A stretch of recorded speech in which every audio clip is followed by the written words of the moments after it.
Queridos irmãos e queridas irmãs, que o amor do Mestre Jesus esteja sempre entre nós.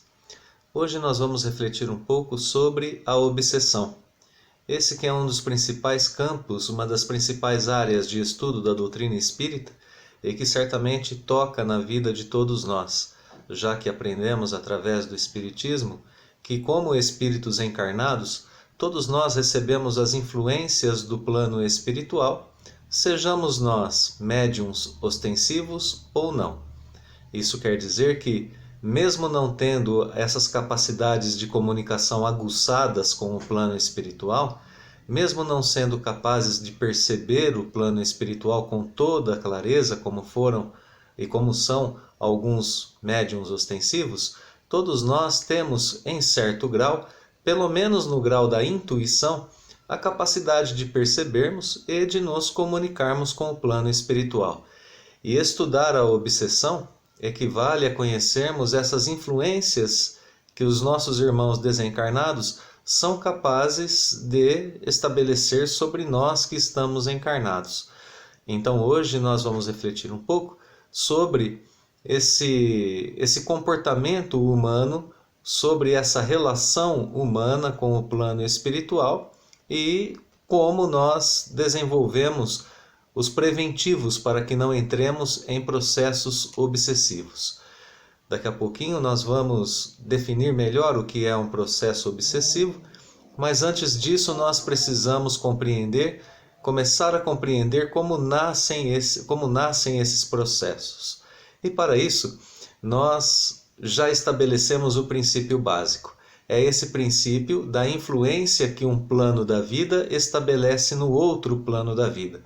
Nós encarnados também temos influências que exercemos no plano espiritual quando, por exemplo, fazemos uma prece em favor de um ente querido que já desencarnou e ele recebe no plano espiritual esses bons pensamentos de nossa prece. Aqui, então, nós temos apenas um exemplo de como nós, aqui encarnados, exercemos influência no plano espiritual. Do plano espiritual para cá, acontece algo parecido. E assim, para que nós possamos entender como se estabelecem essas relações, nós gostaríamos de lembrar de uma frase de Jesus, que inclusive é uma frase que dá título ao capítulo 3 do Evangelho segundo o Espiritismo. A frase na qual Jesus disse as seguintes palavras: "Há muitas moradas na casa de meu Pai." E é claro que nós entendemos a casa do Pai como sendo todo o universo. Assim, Allan Kardec nos explica nesse primeiro item do capítulo 3 do Evangelho segundo o Espiritismo. Então, podemos imaginar que Jesus se referia a essas muitas moradas como sendo, claro, obviamente, os planetas todos, a construção do universo que foi feita por Deus, a inteligência suprema e a causa primária de todas as coisas. No entanto, nós, espíritas, temos aprendido que existem outros tipos de moradas. Uma delas é o nosso próprio corpo físico, é uma morada do espírito. Cada um de nós tem essa morada quando reencarna.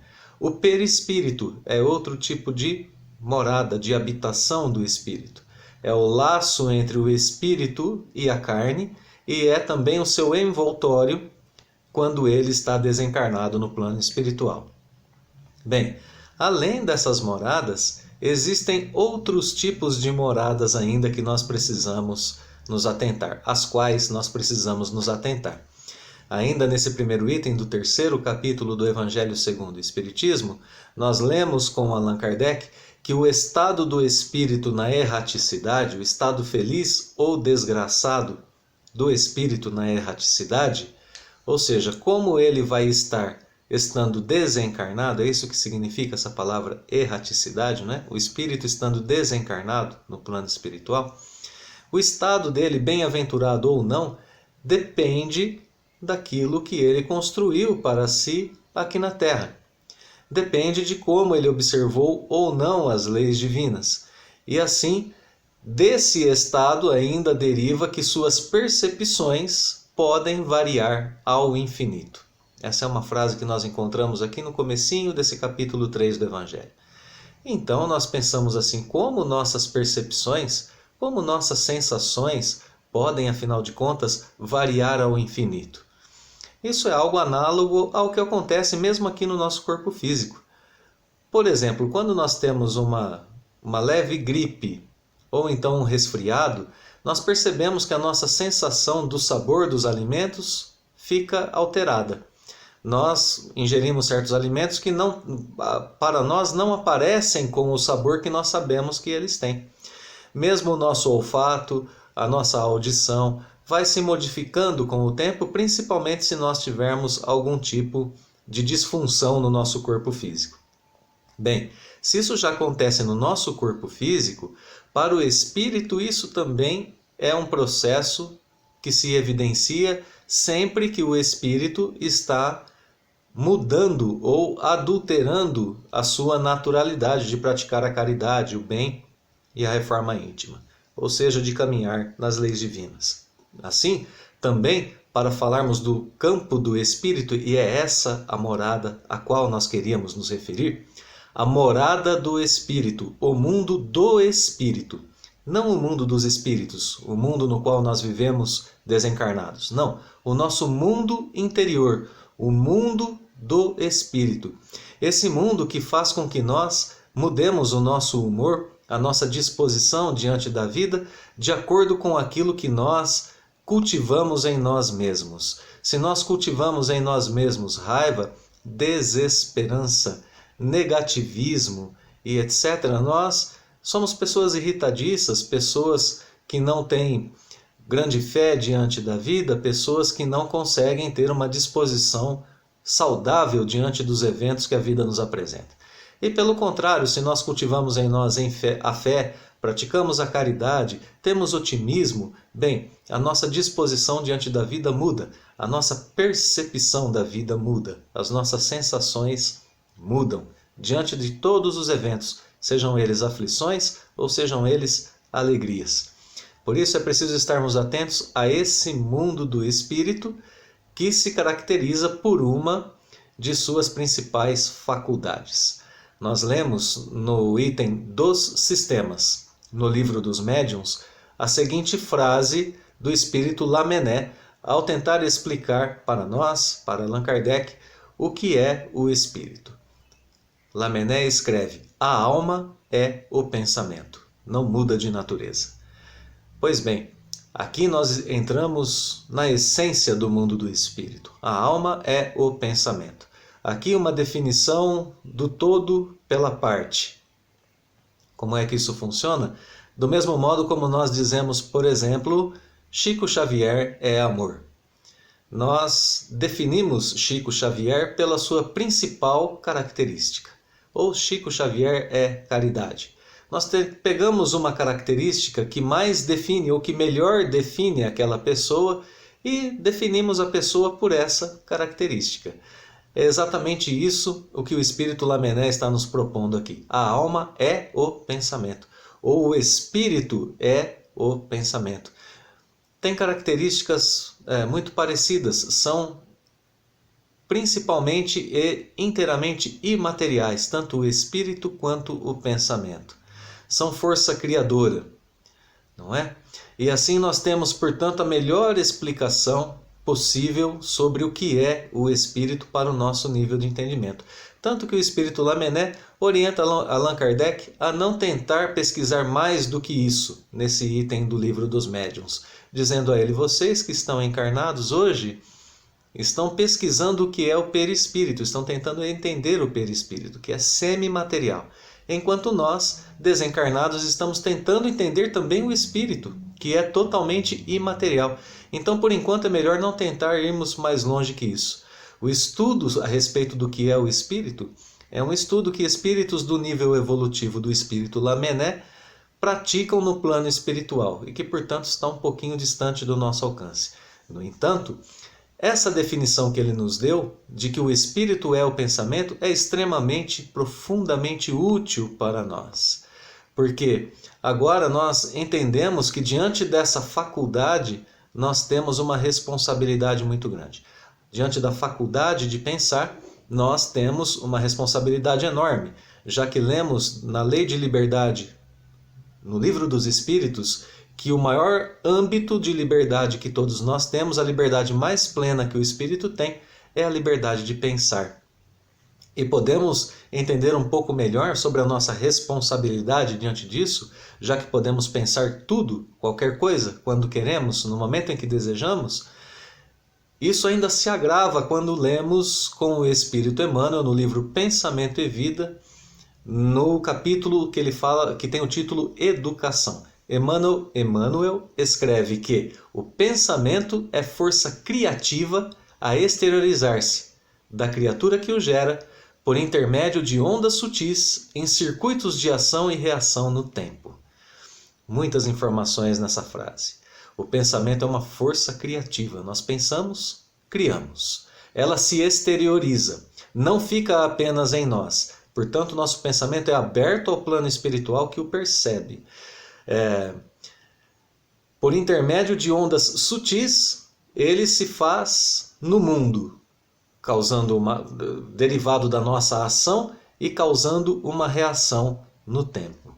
Portanto, nós pensamos, criamos e sofremos a reação do nosso pensamento. Não é muito interessante que Emmanuel tenha dito essa frase em um capítulo que tem o título Educação? A nossa educação começa, ou deve começar, por essa faculdade poderosa em nós, chamada de pensamento.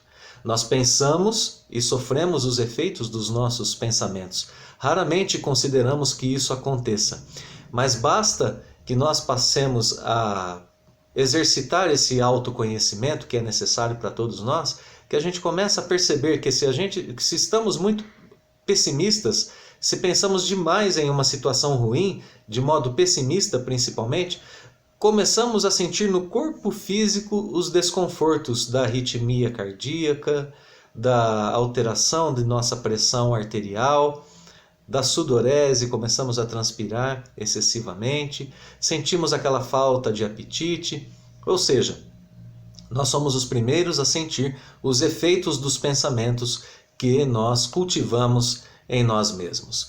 Por isso, Emmanuel escreve, ainda no livro Pensamento e Vida, no capítulo Espelho da Vida, que nós respiramos no mundo das imagens que projetamos e recebemos. Olha a morada a qual nós nos referimos aqui.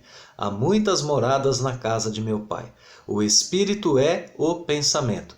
Ele pensa e cria. E quando cria, projeta imagens em um mundo interior seu próprio, no qual ele passa a viver.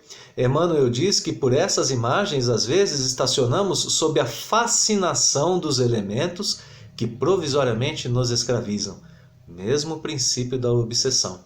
E que através dessas imagens incorporamos o influxo renovador dos poderes que nos induzem à purificação e ao progresso. As duas faces do poder do nosso pensamento no que diz respeito à criação do nosso mundo interno. Através de nosso pensamento é que nós criamos concepções, ideologias, imagens da vida em geral que nós projetamos e que passamos, ao mesmo tempo, a vivenciar. Quando eu digo, por exemplo, meu problema não tem jeito, eu estou criando barreiras para que eu mesmo busque a resolução desse problema.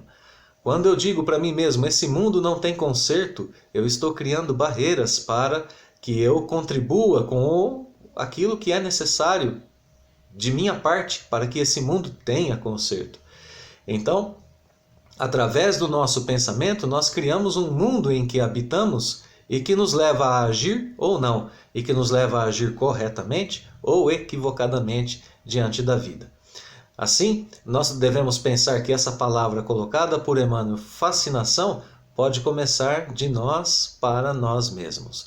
Toda fascinação, todo processo obsessivo começa no próprio espírito, começa dele para consigo mesmo. Esse é o processo que nós chamamos de auto-obsessão, criada, portanto, no mundo do pensamento, no mundo íntimo de cada um de nós. Nós podemos ter, assim, um mundo interno de lamentações que nos escravizam ou um mundo interno de boa vontade e otimismo que nos impulsiona ao progresso. Bem, temos aqui os princípios básicos do processo que leva à obsessão. Na questão de número 459, Kardec pergunta se os espíritos podem influenciar em nosso pensamento. Pergunta do Livro dos Espíritos. E a resposta diz que nos influenciam a tal ponto que de ordinário são eles que nos dirigem. Bem, se o nosso pensamento é essa força criativa e toda vez que nós pensamos, nós criamos algo, isso equivale a essa nossa convivência, essa nossa experiência que temos nas redes sociais. Recebemos de alguém alguma mensagem ou produzimos algum texto, colocamos alguma mensagem no Facebook, por exemplo, nós criamos aquilo e publicamos. Com o pensamento é a mesma coisa. Pensou, publicou. Pensou, está visível. E aí, tal qual acontece também nas redes sociais, onde as pessoas curtem aquilo que nós publicamos e passam a nos seguir, o mesmo acontece no plano espiritual. Pensamos, publicamos. E aquele espírito que tem proximidade com aquele modo de pensar, passa a curtir e pode passar a nos seguir.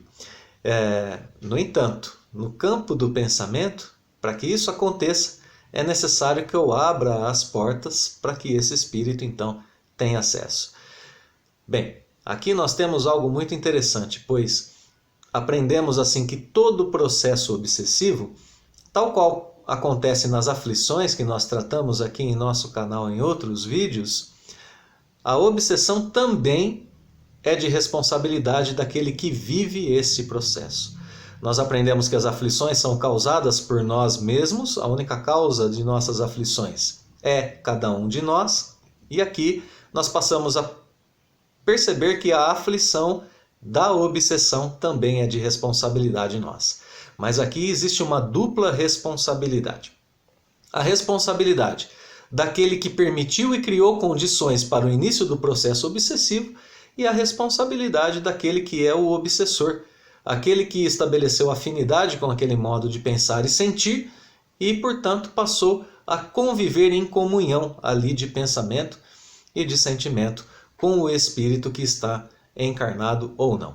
Dado que esse processo de obsessão pode ser de desencarnado para encarnado, pode acontecer o contrário. Temos visto em reuniões mediúnicas espíritos se queixando que realmente começaram a acompanhar através dos vícios pessoas alcoólicas, por exemplo, mas que em determinado momento o espírito desencarnado quis deixar o vício e o encarnado não quis. E que não abre mão da companhia desse desencarnado junto dele, embora inconscientemente, invertendo o processo da obsessão, fazendo com que a obsessão seja aqui de encarnado para desencarnado. Existem obsessões entre desencarnados também e obsessões entre encarnados. Espíritos que se afinizam tão profundamente em ideias que fazem com que eles não consigam abrir mão da companhia de afinidade, de vibração um do outro, naquelas práticas viciosas nas quais eles se embrenharam. Portanto, para que aconteça um processo obsessivo, não é necessário que um espírito passe a ocupar o corpo que o outro espírito ocupava. Aliás, isso jamais acontece, como nós vemos na questão 473 do Livro dos Espíritos, na qual nós lemos que o espírito não entra em um corpo como entras numa casa. Ele identifica-se com um espírito, no caso encarnado, cujos defeitos e qualidades sejam os mesmos que os seus, a fim de obrar conjuntamente com ele. Bem, é a questão da companhia vibracional, dessa companhia que é interessante para o espírito que quer agir de certa forma e que não quer agir sozinho. Dessa forma, na questão de número 474, nós lemos que é preciso que nós saibamos que essa dominação, esse domínio que um espírito exerce sobre o outro, que caracteriza a obsessão, não se efetua nunca sem que aquele que a sofre, o obsidiado, o consinta, quer por sua fraqueza, no caso dos vícios que nós estamos citando, quer por desejá-la. É incrível dizermos, não é? Que pode ser que alguém deseje o processo da obsessão. Mas, de fato, no início desse processo, que é sempre gradual, nenhuma obsessão começa do seu ponto mais forte. A obsessão é um processo gradual, como nós veremos daqui a pouco, que no início desse processo de obsessão, o espírito que está num processo de vício, ou de ódio, de rancor e de vingança, ele quer a companhia de outro espírito, de outras pessoas que pensem da mesma forma que ele, para que ele tenha segurança no seu modo de agir. Esse é um processo psicológico inerente a todos nós. Nós queremos a aprovação do outro, e se o outro aceita agir conosco, nós ganhamos força, resistência para seguir fazendo dessa forma. Entendendo então que o espírito pode sugerir para nós também pensamentos, que o espírito obsessor, além de se aproximar, ele pode nos sugerir pensamentos, como vimos há pouco, nós temos aqui caracterizado todo o ambiente no qual começam as obsessões. Elas começam, portanto, na nossa forma de pensar, começam em nossos vícios e imperfeições e começam quando nós desejamos ou quando nós queremos, de certa forma, a companhia de outros espíritos que estejam conosco. Pelas fraquezas, pelos vícios ou por esse desejo de companhia no nosso modo de agir. Bem, e se os espíritos podem nos sugerir pensamentos, como que nós podemos começar a distinção entre esses pensamentos que são nossos e daqueles que não são? Na questão 461 do Livro dos Espíritos, nós lemos as seguintes palavras: quando um pensamento vos é sugerido, tendes a impressão de que alguém vos fala. São aqueles pensamentos que comumente vêm na terceira pessoa, né? Nós estamos distraidamente pensando em como resolver um problema e a voz em nossa cabeça diz: faça de tal forma. Corriqueiramente nós não prestamos atenção nisso. Ou quando temos aqueles impulsos que dizem: fulano, haja assim. A voz em nossa mente, no nosso pensamento, nos trata como se fôssemos um terceiro. E então nós podemos ter a certeza de que esse pensamento não é nosso.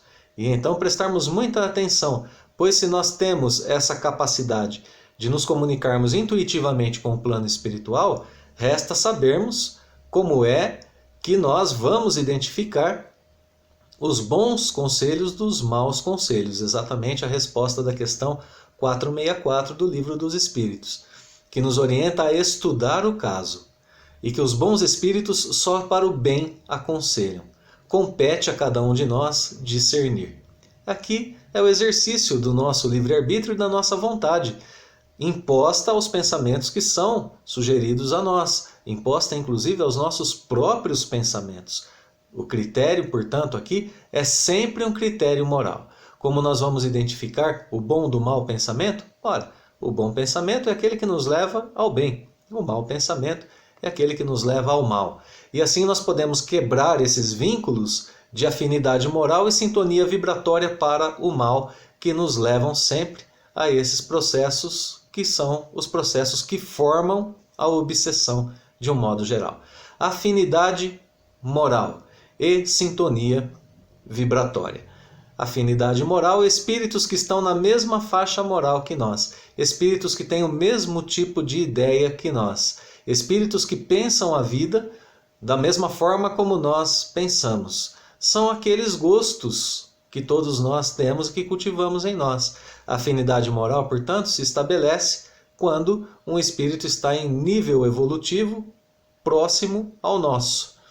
Ali nós temos esse processo de afinidade. Como é bom, né? Como nós nos sentimos bem quando estamos na companhia de pessoas que pensam e sentem aquilo que nós também pensamos e sentimos. Em outras palavras, que percebem o mundo da mesma forma como nós percebemos. O grande perigo aqui é quando pessoas, por exemplo, se prejudicam e as duas entendem que precisam, de certa forma, buscar a justiça por suas próprias mãos. Elas estão na mesma afinidade moral. Elas querem a reparação do mal que lhes foi feito e querem que esse mal seja reparado por si mesmas. E aí passam a sentir ódio e a buscar a vingança, por exemplo. Então esse é um grande perigo, pois às vezes pode acontecer de um espírito desses que entraram nessa discussão, nessa contenta, desencarnar e perceber que do plano espiritual pode começar a prejudicar aquele que ficou encarnado. Os papéis podem se inverter. Aquele que estava encarnado desencarna e o outro reencarna. E este que desencarnou percebe que foi prejudicado por aquele e passa então a prejudicar. Esses processos de afinidade moral no ódio e na vingança Notemos, né? Existe união aqui entre esses espíritos no ódio e na vingança, afinidade moral. Pode-se perpetuar esse processo através de séculos, fazendo com que eles estejam aprisionados nesse sistema de vingança até que resolvam modificar as suas vibrações e procurar algo melhor. Até que percebam que a lei divina é uma lei de amor, de justiça e de caridade, e que eles podem viver de forma diferente. E temos também aquele processo da sintonia vibratória, que é quando um espírito está muito feliz, por exemplo, pode estar encarnado mesmo quando nós estamos muito felizes, nos aproximamos num ambiente público, seja num ponto de ônibus, seja num shopping, seja numa rua qualquer, e temos grupos de pessoas que um grupo desses está discutindo algo de forma muito feliz, está muito contente, muito risonho, e outro grupo está num processo contrário de tristeza. Certamente aquele grupo que nos chamará a atenção, aquele do qual nós nos aproximaremos naturalmente, será esse grupo dessa sintonia vibratória que está, esse grupo que está alegre como nós estamos, que está feliz como nós estamos. Muita atenção a essas moradas que nós precisamos construir em nós, para que possamos então quebrar esses processos obsessivos, pois a obsessão, como nós temos visto e como nós lemos no capítulo da obsessão do Livro dos Médiuns, decorre sempre de uma imperfeição moral que dá ascendência a um mau espírito. Afinidade moral, sintonia vibratória, morada do espírito. Se nós temos uma imperfeição moral, nós damos ascendência, ou seja, nós damos poder a um espírito que pensa e que quer o mesmo que nós queremos, para que ele passe a nos influenciar e que passe então a comandar muitas de nossas atitudes. Ainda no mesmo capítulo do Livro dos Médiuns, nós temos a definição de que a obsessão é o domínio que alguns espíritos logram adquirir sobre certas pessoas, através desse processo que nós descrevemos até agora em nossa fala. O domínio, sermos dominados por outra pessoa que está encarnada ou que está desencarnada. As imperfeições são causa das aflições e da obsessão. Portanto, aqui nós temos o mesmo início, tanto para os processos aflitivos quanto para o processo obsessivo, que é por si só um processo aflitivo, e ao qual nós devemos nos atentar, pois afinal de contas, esse processo da obsessão é um processo que precisa da nossa atenção, no sentido de que Deus nos deu uma faculdade muito especial, que é a faculdade do pensamento, o raciocínio e o livre-arbítrio que derivam dela, para que nós possamos progredir. E quando nós estamos sendo obsediados, nós estamos sendo justamente privados dessa capacidade que temos de discernimento entre o bem e o mal, pois temos unidas as nossas imperfeições, as imperfeições de um outro espírito que nos levam a agir sempre em favor delas. Podemos caracterizar a imperfeição como sendo essas tendências, essas inclinações ao mal que todos nós temos, que às vezes são cupidez, inveja, ódio, ciúme. Nós temos esses sentimentos em nós que são cultivados em nós através dos séculos da nossa existência como espíritos imortais e que se transformam aqui em tendências para agir de forma equivocada. Se deixamos que isso cresça em nós, nós estamos cultivando no jardim de nossa existência ervas daninhas, que tendem a crescer fora do nosso controle. Mas a imperfeição também pode ser caracterizada como sendo a carência ou a ausência de virtude. Quando nós não temos virtude, nós também somos espíritos imperfeitos. A nossa perfeição consiste em construirmos na nossa morada espiritual, na morada do nosso espírito, as virtudes e assim eliminarmos as nossas imperfeições. Um vício também, como vimos, é porta de abertura para as obsessões. O vício é esse hábito pernicioso, hábito ruim para nós, que se transforma em comportamento compulsivo e repetitivo, que também compromete o nosso livre-arbítrio. todo processo vicioso tem por detrás de si algum nível de influência espiritual. Assim, nós podemos perceber que em nós está sempre a cura para esse processo obsessivo, que pode vir também, como nós caracterizamos há pouco, por necessidade de um certo tipo de resgate.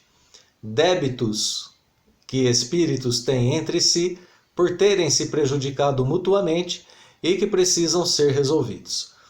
Situações de reparação, de resgate, de vício ou de imperfeições estão na base do processo, de todo processo obsessivo, que, como nós lemos no Livro dos Médiuns, ainda nesse capítulo sobre a obsessão, acontece em 3 níveis.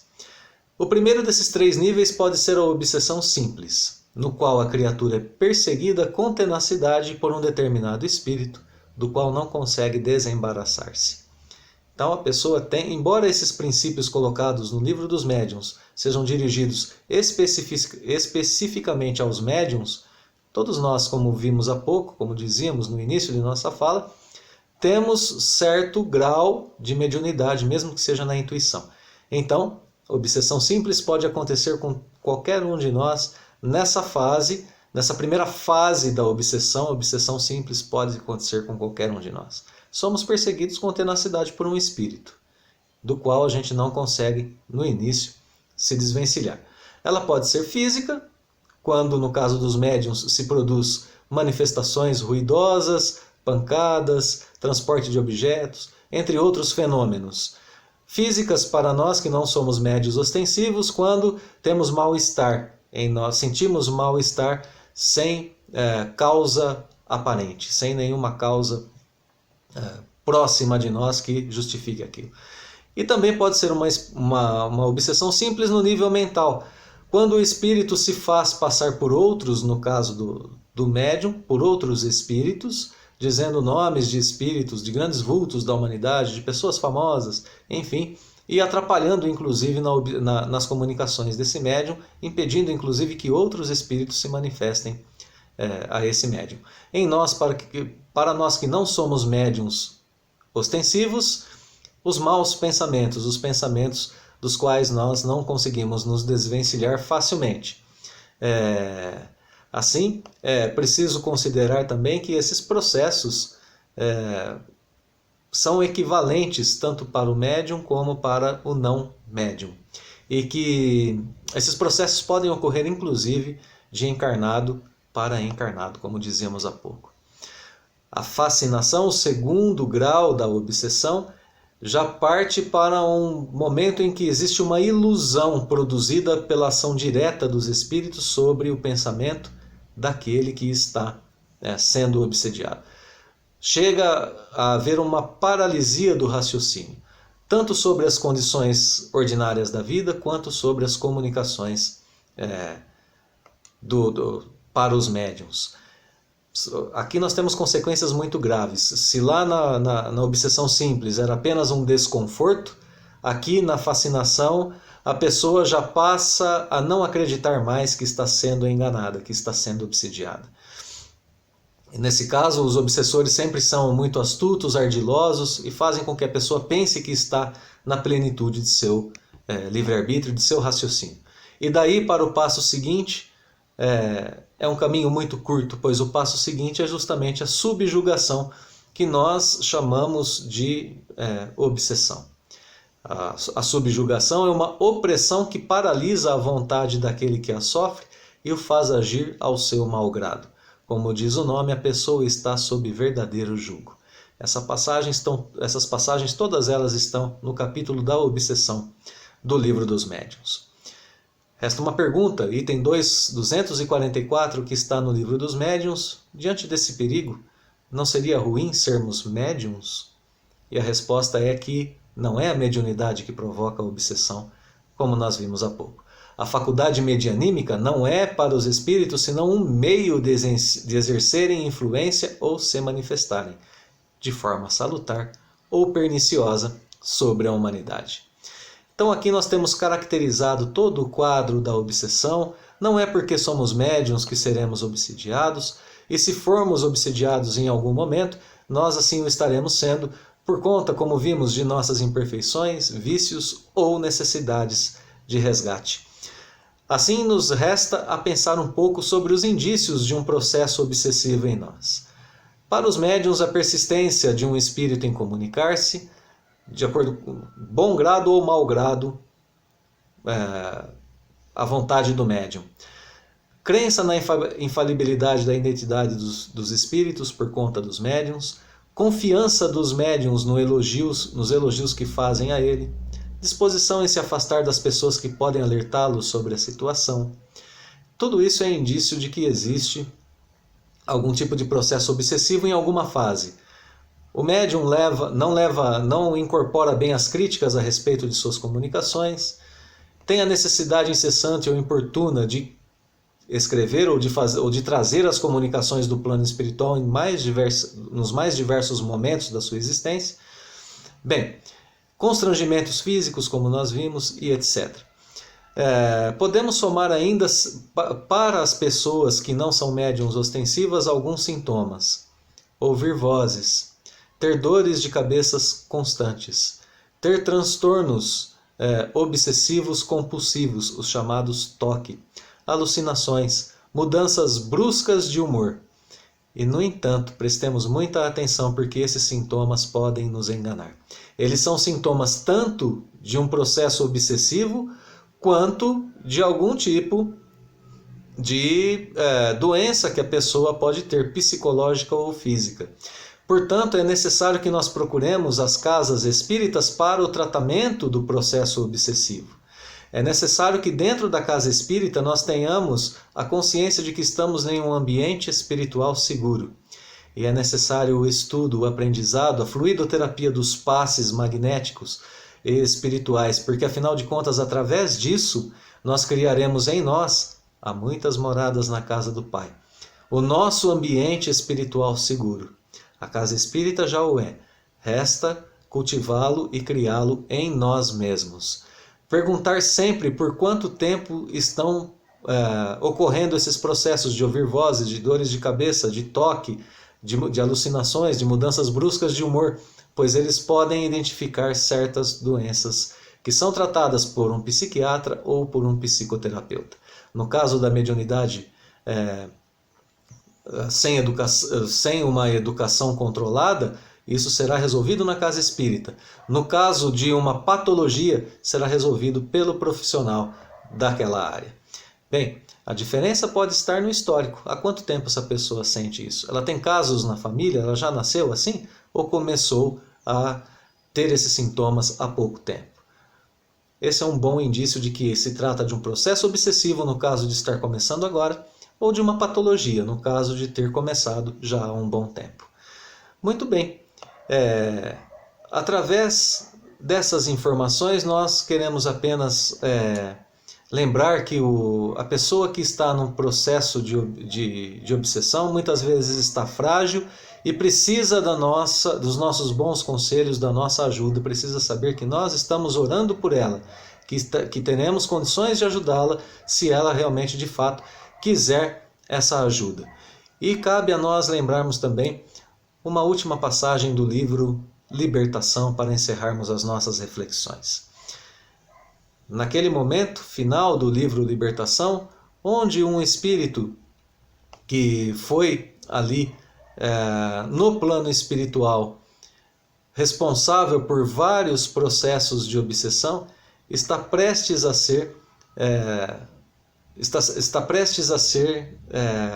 resgatado pelas equipes dos planos mais altos das esferas espirituais, a qual pertencia o membro André Luiz, que é o espírito que nos traz a história do livro Libertação através da psicografia de Chico Xavier. Naquele momento, Gregório, esse espírito que está percebendo que está perdendo o seu poder de obsidiar, enfrenta com uma espada nas mãos a equipe de André Luiz, na qual estava também o seu mentor Gúbio. Nesse momento, Gúbio pede as energias do alto e Gregório ouve uma voz pedindo a ele que desistisse dos processos obsessivos, desistisse de ser um obsessor. E Gúbio, ainda inconformado, pede para que essa voz apareça e que saque também de sua espada para enfrentá-la. Era o caminho que ele tinha, que ele compreendia da vida, o caminho da violência, do confronto. E aquele espírito diz que o enfrentaria e que já se faria ver, mostrando-lhe suas armas. E aquele espírito então se materializa naquele lugar, mostrando a Gregório, aquele obsessor, quem era. E era a querida mãe de tempos passados. Diante da imagem de sua mãe, aquele espírito quebra em si os últimos laços que tinha ainda de ódio, de rancor e de sentimento de vingança, e se entrega aos braços de sua mãe. Afinal de contas, as armas, no bom sentido que ela lhe apresentou, foram o amor, o carinho e o perdão. Não há como quebrarmos os laços de obsessão se não criarmos em nós mesmos o hábito da prece, o hábito do autoconhecimento, da reforma íntima, do perdão, da caridade e do amor. Assim, estreitarmos a nossa amizade com Jesus e com o nosso anjo da guarda, e estarmos conscientes de que nós temos um caminho de luz para ser seguido. Reconciliarmos depressa com nossos adversários enquanto estivermos a caminho. O caminho da cura de toda obsessão.